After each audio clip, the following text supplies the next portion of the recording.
Rest assured that you will find in this book the answers to many questions that have perplexed you. If the person you are involved with is the same sex as you are, you have a place here too. Lesbians and gay men who abuse their partners exhibit much of the same thinking and most of the same tactics and excuses that abusive heterosexual men do. In this book, I have used the term he for the abuser and she for the abused partner to keep my discussions simple and clear. But abused lesbians and gay men are very much in my thoughts, right alongside of abused straight women. Of course, you will need to change the gender language to fit your relationship, for which I apologize in advance. You will also find a section in Chapter 6 where I speak specifically about the similarities and differences in same-sex abusers. Similarly, this book includes stories of men from a very wide range of racial and cultural backgrounds. Although the attitudes and behaviors of controlling and abusive men vary somewhat from culture to culture, I have found that their similarities greatly outweigh their differences. If your partner is a person of color or an immigrant, or if you are a member of one of these groups yourself, you will find that much of what this book discusses, or perhaps all of it, fits your experience quite well.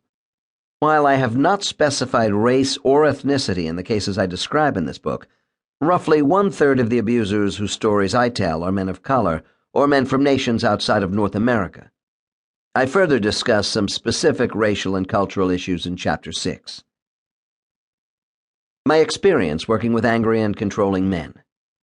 I began counseling abusive men individually and in groups in 1987, while working for a program called Emerge, the first agency in the United States to offer specialized services for men who abuse women. For roughly the next 5 years, I worked almost exclusively with clients who were coming to the program voluntarily.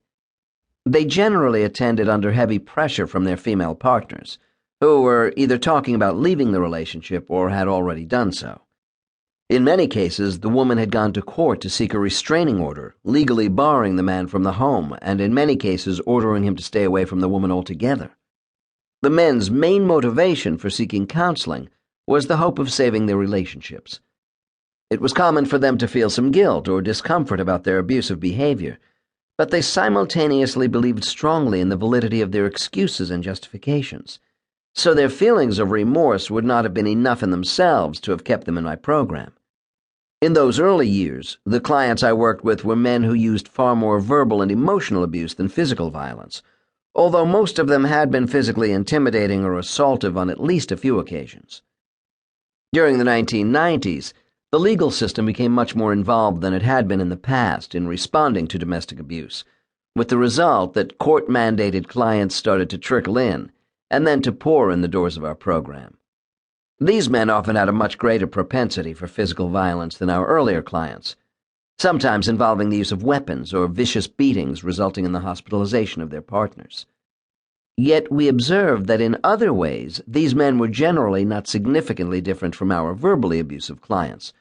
Their attitudes and excuses tended to be the same, and they used mental cruelty side by side with their physical assaults.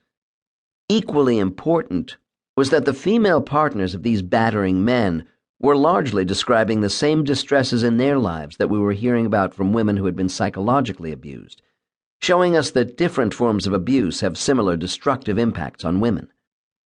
Throughout my years of working with controlling and abusive men, my colleagues and I have been strict about always speaking to the woman whom our client has mistreated, whether or not the couple is still together. And if he has started a new relationship, we talk with his current partner as well, which is part of how we became aware of the ways in which abusive men continue their patterns from one relationship to the next. It is through these interviews with women that we have received our greatest education about power and control in relationships. The women's accounts have also taught us that abusive men present their own stories with tremendous denial, minimization, and distortion of the history of their behaviors, and that it is therefore otherwise impossible for us to get an accurate picture of what is going on in an abusive relationship without listening carefully to the abused woman. Counseling abusive men is difficult work. They are usually very reluctant to face up to the damage that they have been causing women, and often children as well, and hold on tightly to their excuses and victim blaming.